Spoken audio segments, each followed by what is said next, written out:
بسم اللہ الرحمن الرحیم۔ اللہ کے نام سے شروع کرتا ہوں جو دلوں کے راز خوب جانتا ہے۔ تمام ناظرین کو واقعات کی دنیا میں گہرائیوں سے خوش آمدید اور محبتوں بھرا السلام علیکم۔ جب ہر طرف سے مایوسی ہونے لگ جائے تو اپنے اللہ پاک کی طرف پلٹنے میں دیر نہ کرو، بے شک وہ تھامنے والا رحمان اور رحیم ہے۔ اللہ جسے چاہے بے حساب رزق دیتا ہے۔ یا اللہ کریم ہم سب کی مشکلات کو آسانیوں اور بیماریوں کو تندرستیوں میں بدل دے۔ بغداد کا سوداگر کہتے ہیں جب قسمت کے دروازے کھل جاتے ہیں اور انسان بلندیوں تک جا پہنچتا ہے، کیا سنتے ہیں جو ایک بغداد کے سوداگر کے ساتھ ہوا۔ پرانے وقتوں کی بات ہے، بغداد میں سوداگر رہا کرتا تھا جو بہت دولت مند تھا، لیکن اپنی دولت لٹا کر وہ اتنا غریب ہو گیا تھا کہ محنت مزدوری کر کے اپنا پیٹ پالنے پر مجبور ہو گیا۔ اپنے پچھلے وقت کے عیش و عشرت والی زندگی کو یاد کر کے وہ اکثر غم زدہ ہو جایا کرتا تھا۔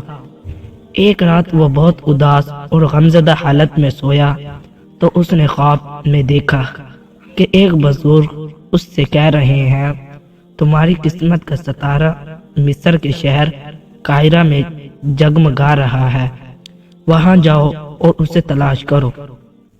صبح جب بیدار ہوتا تو اسے خواب والے بزرگ کی بات یاد آئی۔ اس نے فوراً قاہرہ جانے کی تیاری کی اور قاہرہ کے لیے روانہ ہو گیا۔ کئی ہفتوں کی تکلیف اٹھا کر وہ اس شہر میں پہنچ گیا۔ رات ہو چکی تھی اور اس کے پاس کسی سرائے میں قیام کے لیے کوئی رقم موجود نہ تھی، لہٰذا وہ ایک مسجد میں گیا اور اس کے ذہن میں ایک کونے میں جا کر سو گیا۔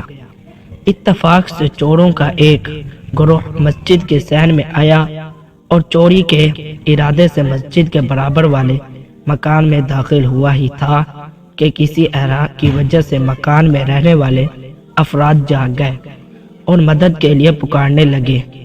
چوروں نے جب یہ چیخو پکار سنی تو گھبرا کر بھاگ کھڑے ہوئے۔ تھوڑی ہی دیر میں علاقے کا دارو و غافلی سپاہیوں کے ہمراہ وہاں پہنچا۔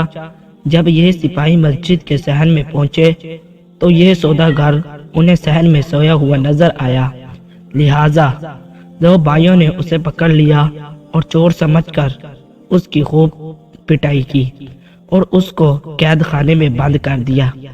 3-4 دن کے بعد دو بھائیوں کو دیکھا جا رہا کہ اس اجنبی کو پیش کرو۔ جب یہ سوداگر پیش کیا گیا تو اس سے پوچھا، تم کون ہو اور کہاں سے آئے ہو؟ جواب دیا، میں بغداد سے آیا ہوں۔ داروں نے سوال کیا، تم بغداد سے قاہرہ کس لیے آئے ہو؟ سوداگر نے جواب دیا، میں نے خواب میں دیکھا ایک بزرگ مجھ سے کہہ رہے ہیں، تمہاری قسمت کا ستارہ قاہرہ میں جگمگا رہا ہے، وہاں جاؤ اور اسے تلاش کرو۔ لیکن آپ کے سپاہیوں نے مجھے پکڑ لیا اور میری پٹائی کر ڈالی۔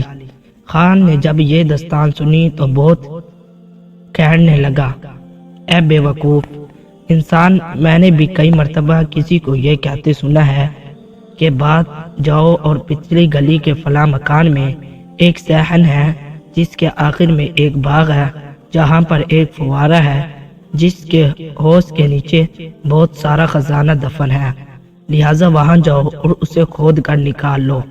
کیا میں بازار گیا؟ ایک تم ہی بے وقوف ہو جو اتنے دور سے یہاں قاہرہ چلے آئے اور صرف ایک خواب دیکھ کر۔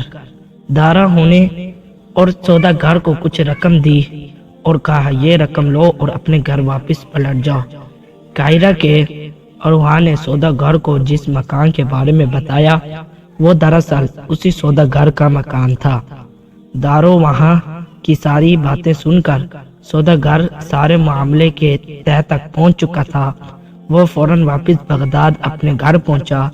اس نے باغ میں فوارے کے نیچے کھودنا شروع کر دیا۔ ابھی تھوڑی ہی زمین کھودی تھی کہ اسے اہم بہت بڑا خزانہ مل گیا۔ اس طرح اس کا ہاں انگریز طور پر سچ ثابت ہو گیا واقعہ، اور وہ دوبارہ پھر سے مالدار ہو گیا۔ جو کچھ ہمارے نصیب میں لکھا ہے وہ ہمارا انتظار کرتا ہے، ہمیں ضرور مل کر رہتا ہے، جو ہمارے نصیب میں ہے وہ مل کر رہتا ہے۔ میں امید کرتا ہوں کہ ویڈیو آپ دوستوں کو پسند آئی ہوگی۔ ویڈیو پسند آئی ہو تو لائک اور شیئر ضرور کر دیجیے گا، اور آنے والی نئی ویڈیوز کے لیے ہمارے چینل کو سبسکرائب کر دیں اور ساتھ میں موجود گھنٹی کے بٹن کو ضرور دبا دیں تاکہ ہماری نئی آنے والی ویڈیو سب سے پہلے آپ تک پہنچے۔ مجھے اجازت دیجیے، اللہ حافظ۔